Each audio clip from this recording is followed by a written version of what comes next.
melihat kedua sembahnya. Lestarikan alam hanya celoteh belaka. Lestarikan alam mengapa tidak dari dulu.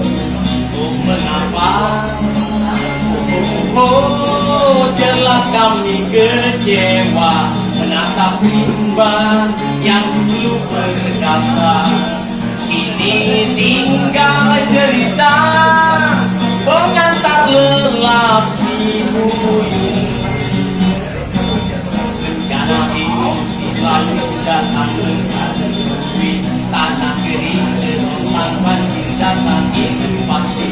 Isi rimba tak ada tempat berpindah lagi. Punah dengan sendirinya akibat ratus manusia. Lestarikan hutan hanya celoteh belaka. Lestarikan hutan mengapa tidak dari saja.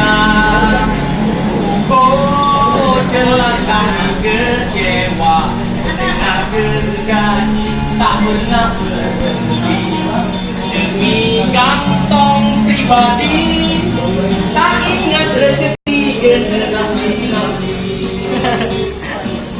Rencana ilusi selalu datang tanah kering gelombang banjir datang itu pasti. Isi rimba tak ada tempat berpindah lagi.